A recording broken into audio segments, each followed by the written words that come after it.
Nous commence le journée de Vision 2050 par le lancement par le Premier ministre en décembre 2025.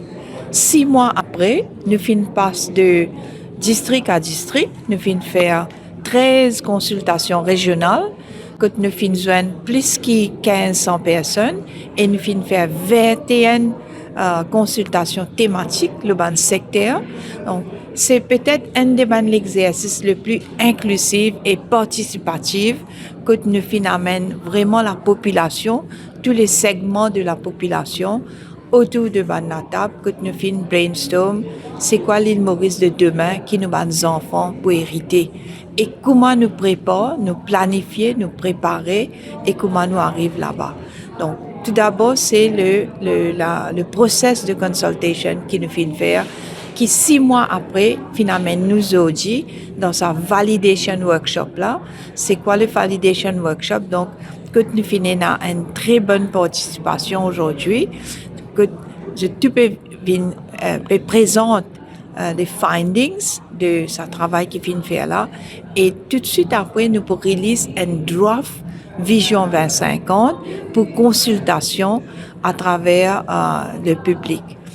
Le tout étant que l'avenir se prépare et l'avenir se prépare dès aujourd'hui.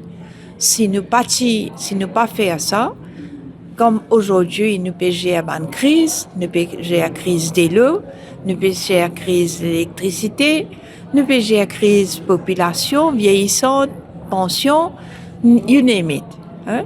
C'est parce que nous pas fait faire planification et nous pas fait préparer nos pays. Et nous avons droit que nos enfants héritent d'un pays côté n'a toujours peut faire gestion de bonne crise. C'est pourquoi Vision 2050, il paraît loin, mais la préparation de Vision 2050 commence dès aujourd'hui. Voilà.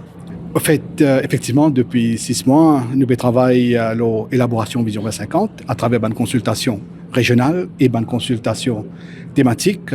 Donc, nous avons l'occasion de faire le tour au pays et Rodrigue, que nous cause avec tout les Mauriciens. Ban conseiller village, ban conseiller municipal, ban étudiants, ban personnes âgées et ban opérateurs économiques.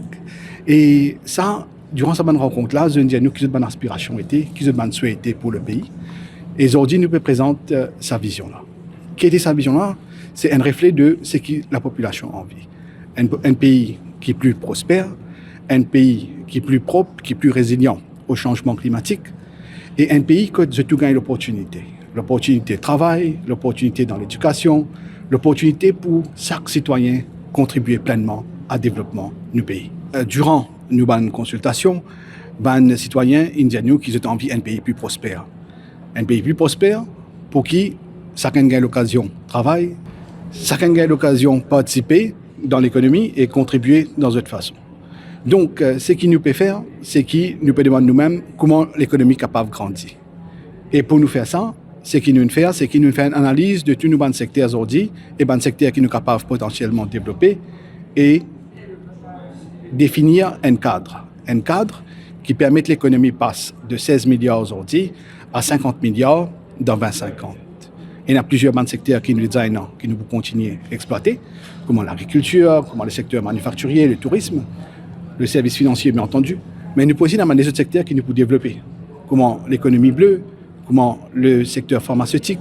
Donc, c'est un secteur-là qui peut créer un nouveau emploi avec plus de valeur ajoutée et qui peut donner aux jeunes l'occasion de participer pleinement et contribuer au développement Maurice. Le fait, c'est que quand nous sommes Maurice aujourd'hui, nous pouvons faire face à 3 grands défis. Premièrement, nous sommes vulnérables à un changement climatique. Nous sommes vulnérables, nous pouvons trouver déjà comment nous la côte peut laver. Nous pouvons trouver aussi comment nous l'économie, nous secteur touristique à risque avec ce changement climatique-là. Donc, le défi climatique, c'est un grand risque.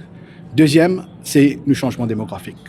Nos pays peuvent vieillir, nous avons moins citoyens de jour en jour, donc à cause de notre fertilité bas. Et ça, il y a aussi une bonne implication en termes combien de monde pour travail pour le futur. Et troisièmement, nous avons une infrastructure qui a point. Infrastructure au niveau de l'énergie, infrastructure au niveau de l'eau, infrastructure au niveau des ports, airports. Donc, pour qui sa vision 2050 là vienne en réalité, il demande un projet. Un projet que nous guette toutes bonnes affaires dans une forme, un système. Je veux dire ça, c'est que nous avons le bon secteur qui nous peut développer, nous avons aussi le capital humain, l'infrastructure, la réglementation, pour qu'il nous ait un cadre que le secteur privé est capable d'investir, mais aussi nous créer l'emploi pour nos citoyens.